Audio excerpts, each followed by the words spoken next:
Hey, my name is Zeus Tipado, a writer for Healing Maps, and let's talk about why psychedelics doesn't really affect your ability to walk. It doesn't matter if you're tripping hard on DMT or flying to another galaxy with LSD. Psychedelics really doesn't affect your ability to walk or run when you absolutely need to. Vision, language, all that gets wonky, but walking, mostly gonna touch.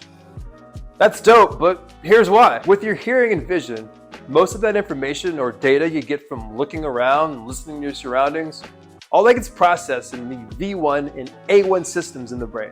These V1 and A1 systems are basically gooey folds of brain, several layers deep, like a brain cinnabon. Each layer reveals deeper and more complex level of perception. Our motor system, basically how we move our bodies, also has this.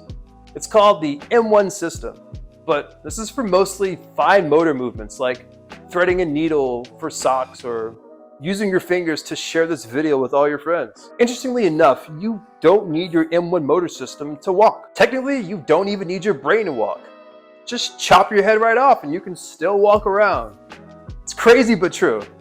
Your ability to walk, it comes from the spine, not so much the brain. But hold up, you're telling me that your spine can think without your brain? Yeah, sorta yes, and sorta no. Our bodies can create things called central pattern generators, or CPGs, which are neural circuits that output rhythmic signals, like algorithms in our body that can operate without the main CPU, which is your brain. These central pattern generators allow us to execute rhythmic patterns like walking, swimming, running, without any rhythmic input. Input like our brains actually telling us how to walk or how to move. Breathing, swallowing, all the basic life necessities are handled with central pattern generators.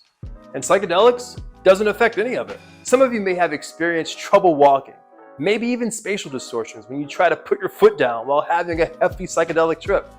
Don't worry, I've been there too, and it's pretty bizarre. However, these distortions to our movement, they're perception-dominant alterations, meaning any trouble moving is a direct result of how we perceive our body, objects, or our environment. Psychedelics doesn't directly impair our motor systems. At least there's no strong evidence it does. If you're experiencing a big psychedelic trip and there's something dangerous coming at you, despite your elevated state, your brain will kick into gear and move your body away from the danger, overriding any perceptual distortions that may obstruct your movement. Specifically, an area of your brain called the amygdala is more or less your fear detector, and it has the ability to warn your body that something of imminent danger is on its way. In fact, your amygdala can force your body to move to avoid danger before your brain even recognizes what the danger is. Redundant neurological systems like this, along with central pattern generators or CPGs, ensures that we can move our body when we absolutely need to during a psychedelic trip. Now, time for me to move my body and get ready for the next psychedelic science video. Oh, and move your body too. Share these videos with your friends, your families, your frenemies. I don't care, just share them.